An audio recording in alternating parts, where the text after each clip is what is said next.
Hi tears, welcome back. அப்போ இன்றைக்கி நம்ம வீடியோவில் நம்ம பார்க்க போகிறது இன்றைய காலகட்டத்தில் எல்லோருமே ஃபேஸ் பண்ணுற மிகப்பெரிய ஒரு பிரச்சனை தான் சீக்கிரமாக முடி நிறச்சி போகிறது, அதாவது ப்ரீமெச்சூர் கிரே.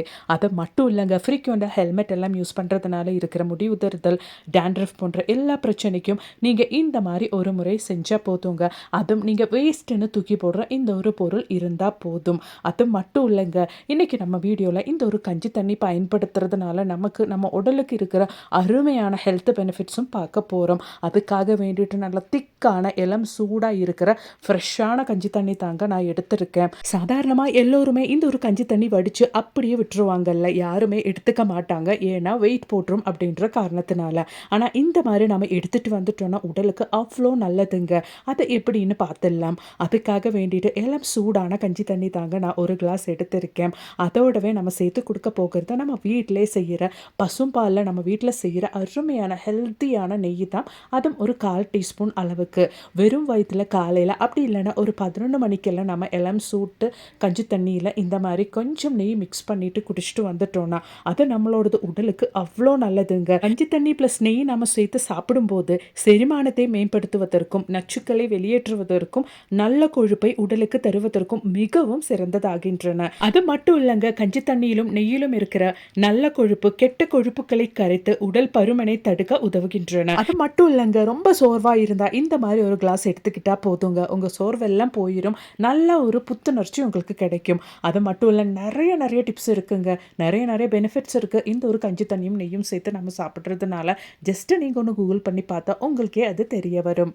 அப்போ இனி நம்மளோடது அடுத்த டிப் ஒன்று பார்த்துடலாங்க. அதுக்காக வேண்டிட்டு நல்ல சூடான கஞ்சி தண்ணி தாங்க நான் எடுத்திருக்கேன். சாதாரணமாக நம்ம கிச்சன் சிங்க் அடிக்கடி ப்ளாக் ஆகும் இல்லைங்களா, அந்த மாதிரி கிச்சன் சிங்க் ப்ளாக் ஆகாமல் இருக்கிறதுக்காக வேண்டிட்டு ஒரு முறை இந்த மாதிரி ஒன்று செஞ்சு பாருங்கங்க. அந்த கஞ்சி தண்ணியில் ஒரு 1/2 டீஸ்பூன் அளவுக்கு உப்பு சேர்த்துக்கலாம். உப்பு சேர்த்துட்டு நல்லா ஒன்று மிக்ஸ் பண்ணிக்கலாங்க. கஞ்சி தண்ணி கொஞ்சம் சூடாக இருக்கணும், அப்போ தான் நமக்கு அதோட ரிசல்ட்டு நமக்கு இம்மீடியட்டாக கிடைக்கும். கஞ்சி தண்ணியில் உப்பு இந்த மாதிரி நல்லா ஒன்று மிக்ஸ் பண்ணிக்கோங்க. எப்போவுமே நம்மளோட கிச்சன் சிங்க் ப்ளாக் ஆகும், அதுக்கப்புறமேட்டு ப்ளம்பரை கூப்பிட்டு வந்து அந்த பைப்பெல்லாம் நம்ம சரி பண்ணுற ஒரு நிலைமை தான் இருக்கும். அந்த மாதிரி இல்லாமல் வாரம் ஒரு முறை நீங்கள் இந்த மாதிரி கஞ்சி தண்ணியில் உப்பு போட்டு உங்கள் கிச்சன் சிங்கில் நீங்கள் ஊற்றிட்டீங்கன்னா நம்மளோட கிச்சன் சிங்க் அடிக்கடி ப்ளாக் ஆகிற பிரச்சனையே இருக்காது. நம்ம எப்போவுமே நான்வெஜ் எல்லாம் வாஷ் பண்ணுறதுனால அந்த நெய்யெல்லாம் படிஞ்சு தான் நம்மளோட கிச்சன் சிங்கோட அந்த பைப் ப்ளாக் ஆகும். இந்த மாதிரி வாரம் ஒரு முறை நம்ம செய்யும் போது அந்த மாதிரி நெய்யெல்லாம் போய் ப்ளாக் ஆகாமல் க்ளீன் ஆகி எப்போவுமே நம்மளோட கிச்சன் சிங்க் ப்ளாக் ஆகாமல் நம்ம பார்த்துக்க முடியும். கஞ்சி தண்ணி ஊற்றுனதுக்கு அப்புறமேட்டு இந்த மாதிரி நல்ல தண்ணி கொஞ்சம் ஊற்றிக்கோங்க, அவ்வளோதான். ட்ரை பண்ணி பாருங்கள். அப்போ இனி நம்மளோடது அடுத்த டிப் ஒன்று பார்த்துடலாங்க. அதுக்காக வேண்டிட்டும் நல்ல திக்கான கஞ்சி தண்ணி தாங்க நான் எடுத்திருக்கேன். அதோடவே நமக்கு இப்போ தேவையானது எக்ஸ்பைரி டேட் எல்லாம் முடிச்ச டேப்லெட் தான். அது நான் இங்கே எடுத்துருக்கிறது பேராசிட்டமால் டேப்லெட் தான். அது எக்ஸ்பைரி டேட்டு முடிச்ச டேப்லெட் இல்லை உங்ககிட்டன்னா எந்த டேப்லெட் வேணாலும் எடுத்துக்கலாம். நம்ம எடுத்த இந்த ஒரு கஞ்சி தண்ணி அளவுக்கு நான் இங்கே எக்ஸ்பைரி டேட்டு முடிச்ச பேராசிட்டமால் டேப்லெட் 2 தாங்க எடுத்திருக்கேன். அப்போ தான் நமக்கு இமீடியட்டாக அதோட ரிசல்ட்டு கிடைக்கும். அதுக்காக வேண்டிதான் இப்போ 2 டேப்லெட் எடுத்தாச்சு. அது ஒரு நியூஸ் பேப்பரில் போட்டு நல்லா ஒன்று பிடிச்சி எடுத்துட்டேங்க. அதை இப்போ நம்ம அந்த கஞ்சி தண்ணியில் போட்டு நல்லா ஒன்று மிக்ஸ் பண்ணி விட்டுடலாம். அவ்வளோதான். உங்கள் கிச்சனில் பல்லி தொல்லை, கரப்பான் தொல்லை, பொடிங்க தொல்லையெல்லாம் இருந்தால் இந்த மாதிரி நீங்கள் ஒன்று செஞ்சு வச்சா போதும். அதுக்கப்புறமேட்டு உங்கள் வீட்டு பக்கமே இதுங்கெல்லாம் எட்டி கூட பார்க்காது.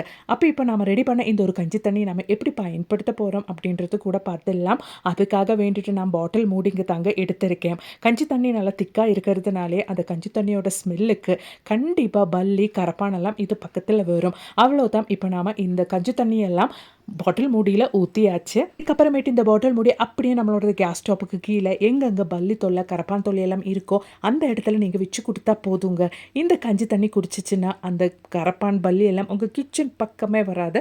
ட்ரை பண்ணி பாருங்கள். அது மட்டும் இல்லைங்க, நைட்டு தூங்குறதுக்கு முன்னாடி வேலையெல்லாம் முடிச்சுட்டு இந்த ஒரு கஞ்சி தண்ணி, பேராசிட்டமால் டேப்லெட் சேர்த்த கஞ்சி தண்ணி கிச்சன் சிங்கில் நீங்கள் ஊற்றிட்டீங்கன்னா அந்த கிச்சன் சிங்கோட பைப்பு வழி வர பிராணிங்க தொல்லையும் இருக்காது.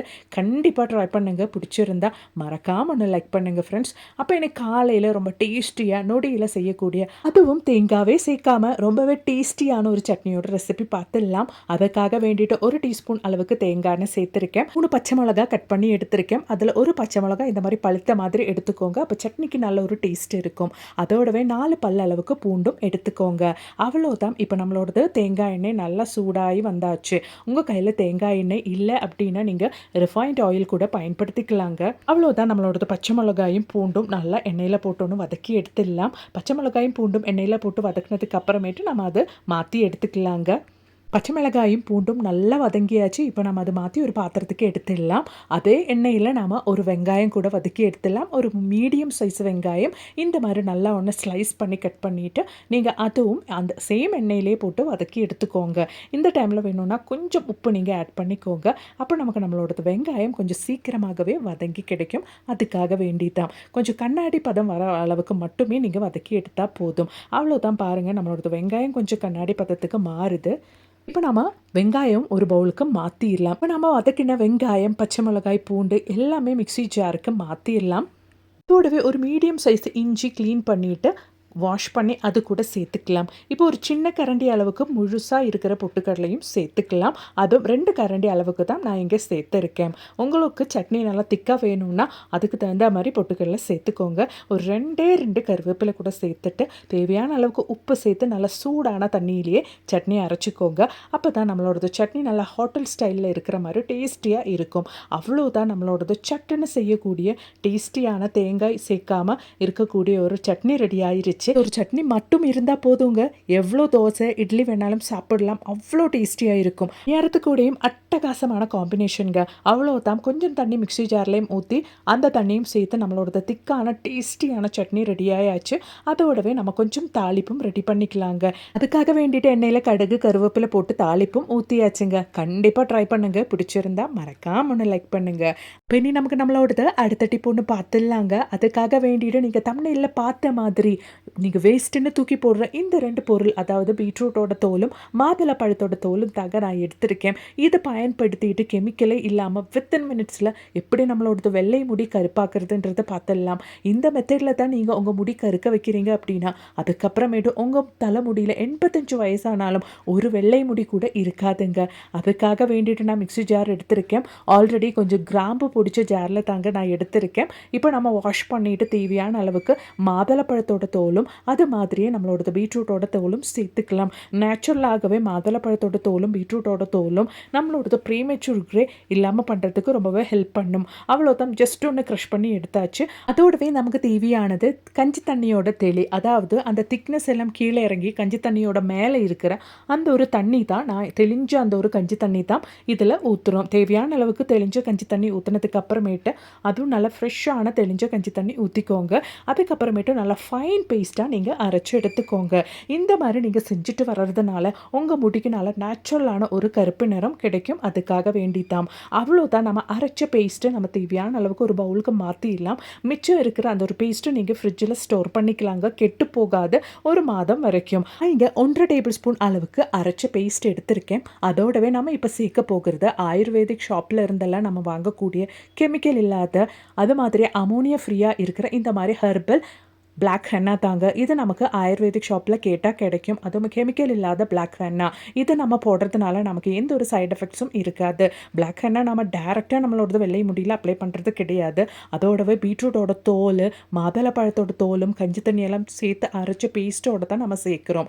அதனாலேயே நிறைய பேருக்கு இந்த ஒரு டை செய்யும்போது இருக்கிற முடி உதிர்தல் அது மாதிரி டேண்ட்ரஃப் போன்ற பிரச்சனையெல்லாம் இல்லாமல் முடி நல்லா ஷைனிங்காக ஆகும். அதுக்கப்புறமேட்டு நீங்கள் இந்த ஒரு மெத்தடில் ஹேர் டை செஞ்சுட்டு வரும்போது கிராஜுவலாக உங்களோட வெள்ளை முடி ரூட்டில் இருந்தே கருப்பாக ஆரம்பிக்கும். அதுக்கப்புறமேட்டு நீங்கள் டை செய்யணுன்ற அவசியமே கிடையாது. 90 வயசானாலும் உங்கள் தலைமுடியில் ஒரு வெள்ளை முடி கூட இருக்கவே இருக்காது.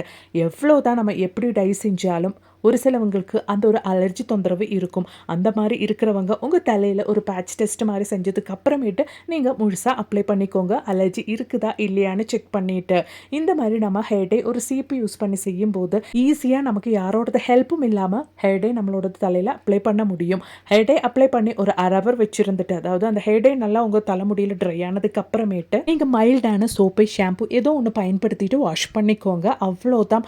நல்லபடியாக அந்த ஒரு ஹேர் டை உங்கள் தலையில் செட் ஆகிக்கும். உங்களுக்கு பிளாக் ஹென்னா யூஸ் பண்ணுறதுக்கு பிடிக்கல அப்படின்னா நீங்கள் ஹென்னா கூட பயன்படுத்திக்கலாம். அப்போ இன்றைக்கி நம்ம வீடியோவில் நான் ஆட் பண்ண எல்லா டிப்ஸும் உங்களுக்கு ரொம்பவே பயனுள்ளதாக இருந்திருக்கும்னு நான் நினைக்கிறேன். அது மட்டும் இல்லைங்க, நல்ல நிறைய வீடியோஸை நான் என் சேனலில் ஆட் பண்ணியிருக்கேன். கொஞ்சம் செக் பண்ணி பாருங்கள். தேங்க்ஸ் ஃபார் வாட்சிங்.